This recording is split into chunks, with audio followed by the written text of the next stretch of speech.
Amici e amiche di Alkill, bentornati sul canale. Oggi affronteremo un'opera cult degli anni '80, tratta dai racconti di uno dei migliori scrittori weird degli anni '20. Per l'occasione ho suggerito a Leonardo di prendere qualche anabolizzante, vista la dose massiccia di muscoli di cui dovremo parlare. Mettetevi comodi e bruciate l'incenso per il dio Crom. Ci stiamo per tuffare tra le bobine sporche di sabbia e sangue di Conan il Barbaro, scritto da Robert Howard.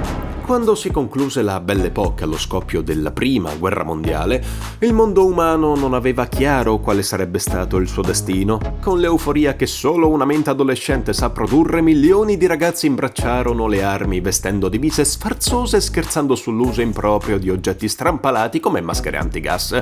Mai avrebbero immaginato che quei buffi oggetti ingombranti sarebbero stati una linea di demarcazione netta tra la vita e la morte. Dopo tutta quella morte e devastazione, il paradigma di vita era cambiato. Gli astri allineati. Dal sozzume delle trincee e dalla piaga dei pidocchi, nuove divinità presero forma. C'era bisogno di indugiare ancora di più nel male e nell'oblio di un pianeta violentato nel profondo. In America, precisamente nel 1923, a Chicago, venne fondata la Weird Tales da J.C. Henneberg insieme ad Edwin Baird e Farnsworth Wright. Sulle pagine della rivista vennero pubblicate le storie di grandi della letteratura weird come H.P. Lovecraft e Clark Ashton Smith. Un altro grandissimo autore, appena 19enne, proveniente dal Texas, fu accolto nel 1925 grazie alla sua prosa brillante e ai suoi personaggi iconici. Il suo nome è Robert Howard. Al pari di molti scrittori della sua generazione, egli non vide la guerra con i suoi occhi, ma tramite le parole fu in grado di riportare la brutalità delle battaglie campali, l'ardore nelle morti onorevoli e lo sconforto nei tradimenti apocalittici. Tra i suoi protagonisti di spicco torreggia Conan, il fiero barbaro di Cimmeria. Come molti suoi amici e colleghi scrittori, Howard fu in grado di creare una sua ucronia capace di inglobare dettagli reali poi sclerotizzati in scenari magnifici. Le peripezie di Conan il Barbaro si districano in 3 romanzi brevi e oltre 13 racconti pubblicati in ordine sparso sulle gesta dell'antieroe più grosso e acuto di sempre. Di enorme rilievo, quantomeno a nostro avviso, sono i racconti Chiodi Rossi 1936, Dei del Nord 1932, La Cittadella Scarlatta 1933, Oltre il Fiume Nero 1935. L'epopea del Cimmero è quella di un barbaro che da banale ma arguto predone diventerà un bandito e un pirata di grande fama fino a conquistare un giorno il regno di Aquilonia. La polvere e le viscere nelle quali dovrà strisciare per raggiungere il suo scopo saranno inimmaginabili, così come non si potranno contare le volte in cui egli sarà capace di scampare alla morte, vuoi per abilità, vuoi per un caso fortuito. Insomma, egli è il prototipo dell'uomo conquistatore dal fisico possente e dalla mente acuta come la punta di un fioretto.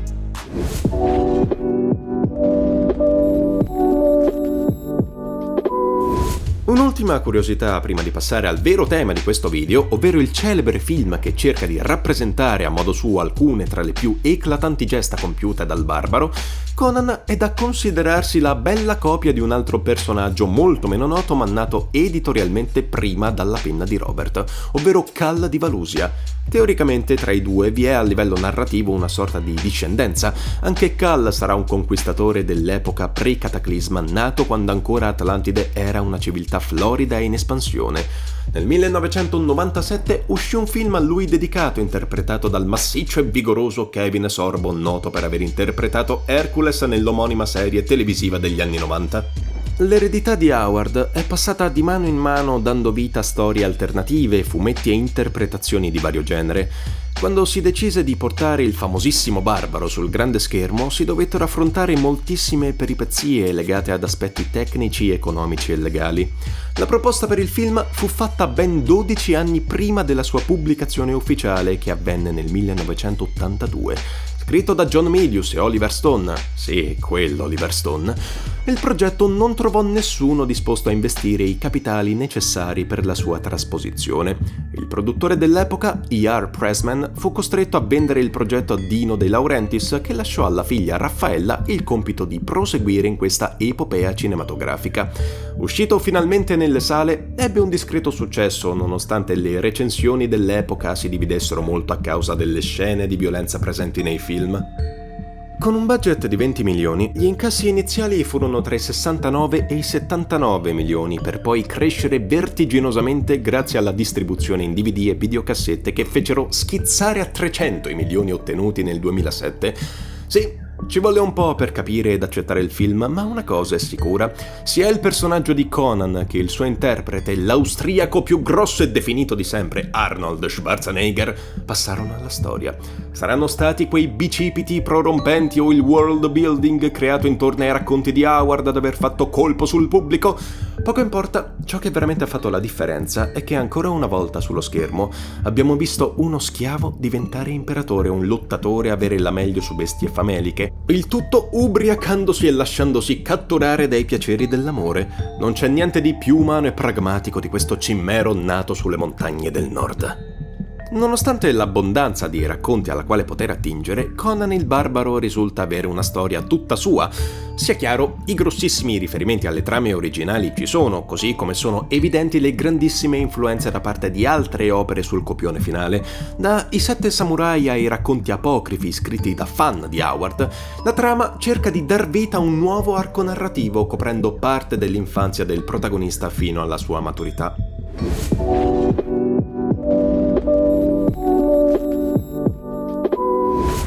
Quando Stone stese per la prima volta il copione, fu in grado di partorire un'idea completamente nuova e molto distante dal setting originale in cui si svolgono le vicende del cimmero. Non più un mondo sword and sorcery, ma una realtà post-apocalittica nella quale Conan avrebbe dovuto combattere contro dei mutanti che avevano sterminato il genere umano. Lo stesso sceneggiatore poi ammise che il periodo in cui stava lavorando alla sceneggiatura era per lui molto complesso e pesante, oscillava tra l'uso smodato di cocaina a quello di antidepressivi. L'allucinata visione iniziale fu dispersa dall'intervento di Milius, che prese in mano la situazione e cercò di rifare da capo la storia. Stone lamenterà che molti dei suoi insight verranno completamente ignorati dal collega, nonostante il suo ruolo di co-writer. Ciò che ne è uscito risulta un mashup di eventi che strizzano l'occhio ai momenti clou presenti nei diversi racconti. Per citarne alcuni, la scalata nella Torre del Serpente, praticamente uguale a quella che Conan compie nel racconto La Torre dell'Elefante, la presenza di una spada magica, come accade similmente in La Lama della Fenice, o la scena della crocifissione iconica nella storia Nascerà una strega. La storia però segue un suo ritmo e ha come cardine la vendetta. Il malvagio di turno, Tulsa Doom, uno stregone devoto al dio serpente 7 e ispirato a uno degli antagonisti di Kal, avo di Conan, raggiunge e depreda il villaggio in cui il giovane Conan vive con la sua famiglia. La morte dei suoi genitori e lo sterminio degli abitanti del piccolo insediamento segnano l'inizio delle peripezie del protagonista. Reso schiavo e costretto a girare in eterno la ruota del dolore, Conan diventa un uomo robusto e sopravvive, a differenza degli altri, alle torture. Verrà poi venduto alle province dell'est come gladiatore. Distintosi per le sue prodezze, riceverà addestramento e istruzione, oltre che la meritata libertà.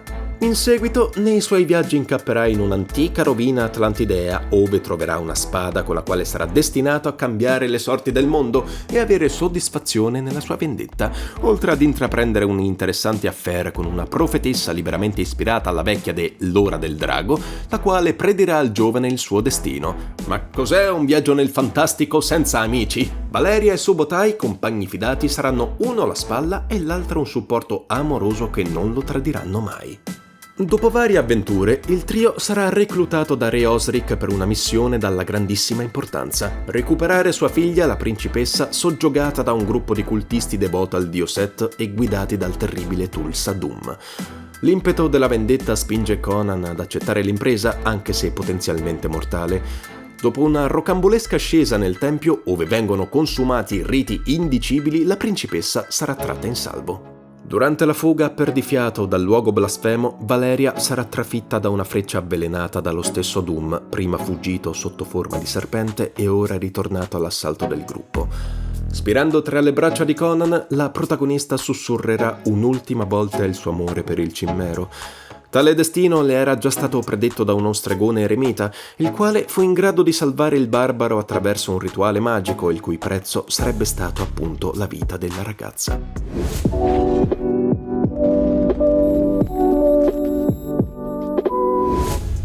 Momentaneamente fuori pericolo, i due decidono di affrontare in un'ultima epica battaglia gli uomini di Doom. Affidatosi al dio Crom, venerato dalla popolazione cimmera come protettore, Conan si prepara allo scontro decisivo organizzando il terreno con trappole e stratagemmi militari. Al suo fianco, Subotai, liberamente ispirato al generale di Gengis Khan, non manca e accorre in loro aiuto anche lo stesso stregone che precedentemente aveva riportato in vita il protagonista. Tutto è pronto per un epico e glorioso momento. Doom e i suoi uomini ingaggiano uno scontro brutale nella quale Conan sta per essere sopraffatto, ma per una seconda e ultima volta accorre in suo aiuto Valeria, ora tramutatasi in Valchiria, che compare per deflettere un colpo mortale. Con tenerezza ricorda al suo amato che mai avrebbe permesso la sua disfatta nella vita tanto quanto nella morte. Sconfitto il generale di Tulsa, resta solo un ultimo ostacolo: Tulsa stesso. Durante la notte, nel tempio di Set davanti a tutti i fedeli, il cimmero compie l'agognata vendetta, ponendo per sempre fine alla tirannia del perfido stregone. Le ultime scene del film mostrano il protagonista distruggere quelle vestigia maledette per poi prendere in moglie la figlia del re Osric. Una voce narrante declama le gesta eroiche di Conan, ricordando allo spettatore che sono ancora molte le avventure che egli dovrà affrontare prima di essere eretto al re di Aquilonia. Siamo giunti al finale della nostra analisi, cari spettatori, e anche se ci sarebbe molto altro da dire sull'argomento, sento di aver trovato un giusto punto d'arrivo. L'eredità di Howard, i suoi scritti, ci vengono giunti in varie forme, dai fumetti ai film alle fanfiction, e ognuna di esse porta con sé parte di quel desiderio atavico onnipresente nell'essere umano: la scoperta. Ogni pagina permette al lettore di vivere un viaggio senza paragoni, accompagnati da un maestro di vita improbabile ma altrettanto pragmatico. Con i suoi muscoli e il suo sprezzo per il pericolo, Conan ci ricorda ogni volta di cosa è capace un uomo primitivo davanti alle avversità. Che sia lanciarci uno sgabello contro, tenere tra le nostre braccia un focoso partner, o perché no tenere tra le nostre braccia un focoso partner mentre si solcano i mari, l'importante è rimanere saldi ai piaceri della vita. L'opera di Stone e Melius può essere un po' datata per i tempi moderni, a tratti goffa e scordinata, ma non le si può togliere il merito di aver provato, con discreti risultati, a rendere vivo in carne e ossa uno degli archetipi più belli della letteratura pulp e weird. Consigliamo la visione a chiunque non lo avesse mai fatto. Se in futuro voleste saperne di più sul mondo di Hyperborea e il suo creatore, fatecelo sapere nei commenti. Saremo molto felici di accontentarvi. Anche per oggi da Alkill è tutto e come sempre buona vita a tutti!